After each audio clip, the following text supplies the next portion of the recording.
जय श्री राम। प्यारे, रामायण पढ़ना बहुत अच्छा होता है, इसलिए पहले राम फिर काम।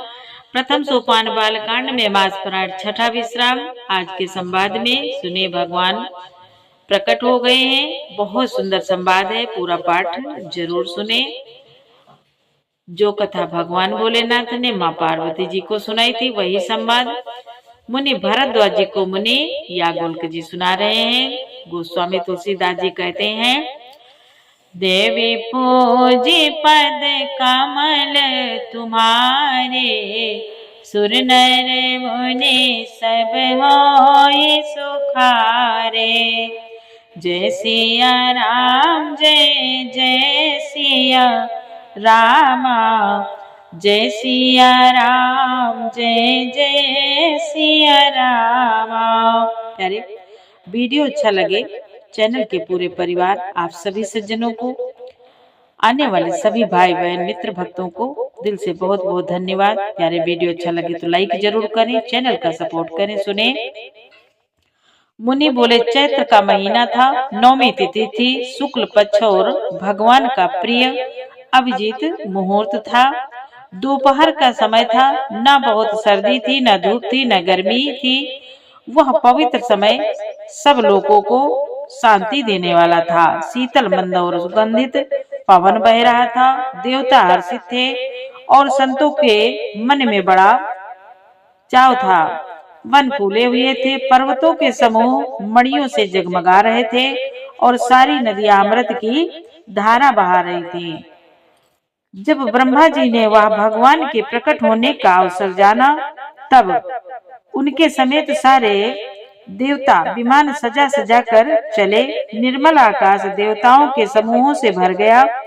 गंधर्वों के दल गुणों का गान करने लगे। मुनि बोले, और सुंदर अंजलियों में सजा सजा कर पुष्प बरसाने लगे। आकाश में घमाघम नगाड़े बजने लगे। नाग मुनि और देवता स्तुति करने लगे और बहुत प्रकार से अपनी अपनी सेवा उपहार भेंट करने लगे। देवताओं के समूह विनती करके अपने अपने लोक में जा पहुँचे। समस्त लोगों को शांति देने वाले जगदाधार प्रभु प्रकट हुए। यहाँ तक पाठ कल के वीडियो में हो चुका है। आगे, भय प्रगट कृपाला दीन दयाला, कौशल्या हितकारी, हर्षित महतारी मुनि मनहारे, अद्भुत रूप विचारे। लोचन अभिरामा तनु घन श्यामा, निज आयुध भुज चारे। भूषण वनमाला नयन विशाला, शोभा सिंधु खरारे। मुनि बोले, दीनों पर दया करने वाले कौशल्या जी के हितकारी कृपालु प्रभु प्रकट हुए। मुनियों के मन को हरने वाले उनके अद्भुत रूप का विचार करके माता हर्ष से भर गई। नेत्रों को आनंद देने वाला मेघ के समान श्याम शरीर था। चारों भुजाओं में अपने खास आयुध धारण किए हुए थे। दिव्य आभूषण और वनमाला पहने थे। बड़े बड़े नेत्र थे। इस प्रकार शोभा के समुद्र तथा खर राक्षसों को मारने वाले भगवान प्रकट हुए। कहा दुई कर जोरे स्तुति तोरे, कही विधि करो अनंता। माया गुण ज्ञान अतीत यमाना, वेद पुराण भनता। करुणा सुख सागर सब गुण आगर, जही गावही श्रुति संता। सो मम हित लागी जन अनुरागी, भयो प्रकट श्री कंता। भयो प्रकट श्री कंता। मुनि बोले, दोनों हाथ जोड़कर माता कहने लगी, हे अनंत, मैं किस प्रकार तुम्हारी स्तुति करूं। वेद और पुराण तुमको माया गुण और ज्ञान से परे और परिणाम रहित बतलाते हैं। श्रुतियां और संत जन दया और सुख का समुद्र, सब गुणों का धाम कहकर जिनका गान करते हैं, वही भक्तों पर प्रेम करने वाले लक्ष्मीपति भगवान मेरे कल्याण के लिए प्रकट हुए हैं। ब्रह्मांड निकाया निर्मित माया, रोम रोम प्रतिवेद का है। मम उरसो वासिया उपहासे, सुनत धीर मति धीर न रहे। सुनत धीर मति धीर न रहे। उपजा जब ज्ञाना प्रभु मुस्काना, चरित बहुत विधि के न चाहे। कही कथा सुहाई मात बुझाई, जही प्रकार सुत प्रेम लाए। मुनि बोले, वेद कहते हैं कि तुम्हारे प्रत्येक रोम में माया के रचे हुए अनेकों ब्रह्मांडों के समूह भरे हैं। वे तुम मेरे गर्भ में रहे। माता कौशल्या जी कहती हैं, इस हंसी की बात के सुनने पर धीर विवेकी पुरुषों की बुद्धि भी स्थिर नहीं रहती, विचलित हो जाती है। जब माता को ज्ञान उत्पन्न हुआ तब प्रभु मुस्कुराए। वे बहुत प्रकार के चरित्र करना चाहते हैं, अतः उन्होंने पुनर्जन्म की सुंदर कथा कहकर माता को समझाया, जिससे उन्हें पुत्र का वात्सल्य प्रेम प्राप्त हो, भगवान के प्रति पुत्र भाव हो जाए। माता पुनि बोली सोमति डोली, तजहु तात यारो पा। की जैसी सुलीलाति प्रिय शीला, या सुख परम अनुपा। सुनि वचन सुजाना रोदन ठाना, होई बालक सुर भोपा। या चरित जे गावई हरि पद पावई, तेन परहि भव को पाव। मुनि बोले, माता की वह बुद्धि बदल गई। तब वह फिर बोली, हे तात, यह रूप छोड़कर अत्यंत प्रिय बाल लीला करो। मेरे लिए यह सुख परम अनुपम होगा। मेरे लिए यह सुख परम अनुपम होगा। माता का यह वचन सुनकर देवताओं के स्वामी सुजान भगवान ने बालक रूप होकर रोना शुरू कर दिया।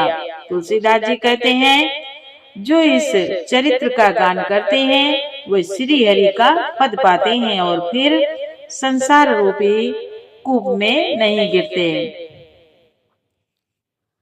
देवी पूजे पद कमल तुम्हारे, सुर नर मुनि सब होई सुखारे। विप्रधेनु सुर संत हित रामा, लीन मनुज अवतार सिया रामा। निज इच्छा निर्मित तनु रामा, माया गुण गोपाल सिया रामा। मुनि बोले, ब्राह्मण गौ देवता और संतों के लिए भगवान ने मनुष्य का अवतार लिया।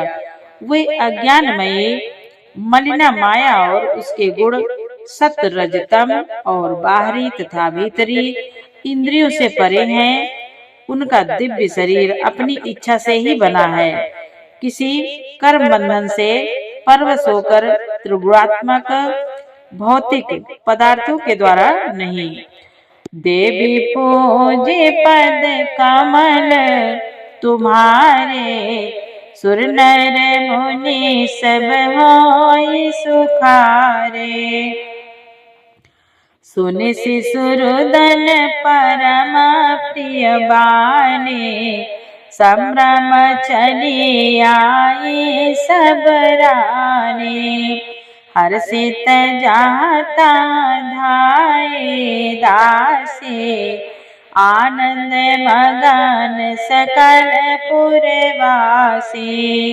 मुनि बोले, बच्चे की रोने की बहुत ही प्यारी धुनी सुनकर सब रानियां उतावली होकर दौड़ी चली आई। दासियां हर्षित होकर जहां तहां दौड़ी, सारे पुरवासी आनंद में मगन हो गए। दशरथ पौत्र जन्म सुनि काना, मानहु ब्रह्मानंद समाना। परम प्रेम मन पुलक शरीरा, चाहत उठन करत मति धीरा। चाहत उठन करती मति धीरा।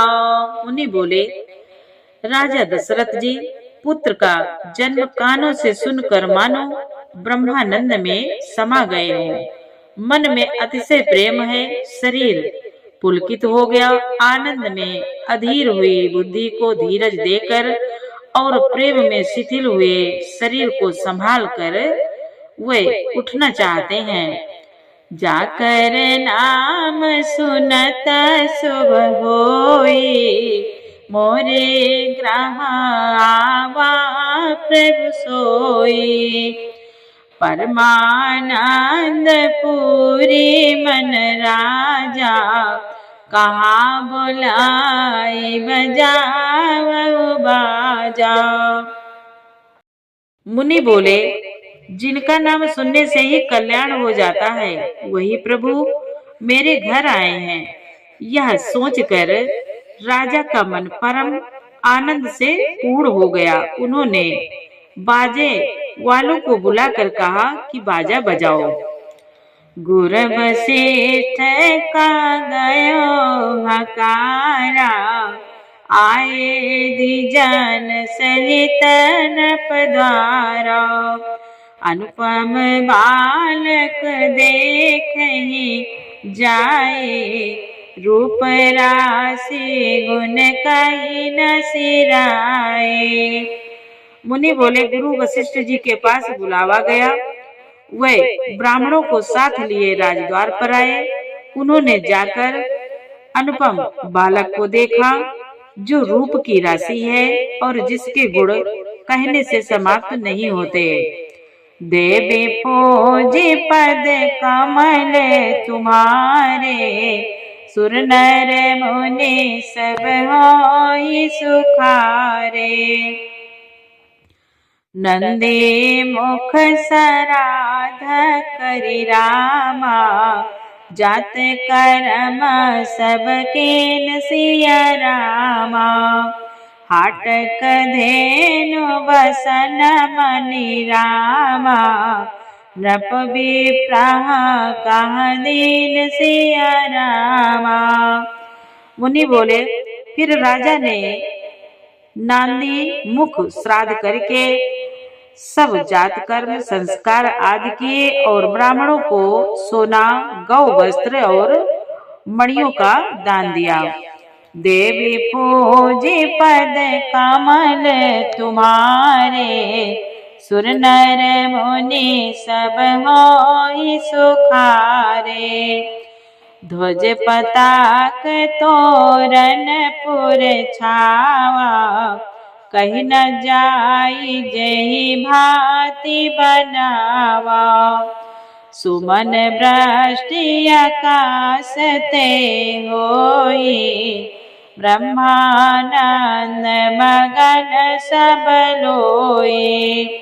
मुनि बोले, ध्वजा पताका और तोरणों से नगर छा गया। जिस प्रकार से वह सजाया गया उसका तो वर्णन ही नहीं किया जा सकता, नहीं हो सकता। आकाश में फूलों की वर्षा हो रही है। सब लोग ब्रह्मानंद में मगन हैं। वृंद वृंद मिली चली लुगाए, सहज सिंगार किए उठी धाये। कनक कलश मंगल भरी थारा, गावत पैठही वो पदुवारा। मुनि बोले, स्त्रियां झुंड की झुंड मिलकर चली, स्वाभाविक ही श्रृंगार किए ही वे उठ दौड़ी। सोने का कलश लेकर और थालों में मंगल द्रव्य भरकर गाती हुई राजद्वार में प्रवेश करती हैं। करियारती न्योछावरी करहे, बार बार शिशु चरण परहे। मागध सोत बांधि गण गायक, पावन गुण गावई रघुनायक। मुनि बोले, वह आरती करके न्योछावर करती हैं और बार बार बच्चे के चरणों पर गिरती हैं। मागध सूत बंदी जन और गवये रघुकुल के स्वामी के पवित्र गुणों का गान करते हैं। सर्वस दान दीन सब काहो, जेहि पावा राखा नहीं ताहो। मृग मद चंदन कुमकुम कीचा, मची सकल बीथई बिच बीचा। मची सकल बीथे बिच बीचा। मुनि बोले, राजा ने सब किसी को भरपूर दान दिया, जिसने पाया उसने भी नहीं रखा, लुटा दिया। नगर की शोभा, नगर की सभी गलियों के बीच बीच में कस्तूरी चंदन और केसरी की कीच मच गई, केसर की कीच मच गई। देवी पूज्य पद कमल तुम्हारे, सुर नर मुनि सब होहि सुखारे। ग्राह ग्राह बाज बधाव रामा, शुभ प्रगटे सुषमा कंद सिया रामा। हरसवंत सब जहता रामा, नगर नारी नर वृंद सिया रामा। मुनि बोले, घर घर मंगलमय बधावा बजने लगे, क्योंकि शोभा के मूल भगवान प्रकट हुए हैं। नगर के स्त्री पुरुष के झुंड के झुंड जहां तहां आनंद मगन हो रहे हैं। देवी पूजी पद कमल तुम्हारे, सुर नर मुनि सब होय सुखारे। जय सिया राम जय जय सिया रामा, जय सिया राम जय जय सिया रामा। प्यारे, पूरा वीडियो सुनने के लिए आपको बहुत बहुत धन्यवाद। वीडियो अच्छा लगा हो तो लाइक करें, सपोर्ट करें। जय श्री राम।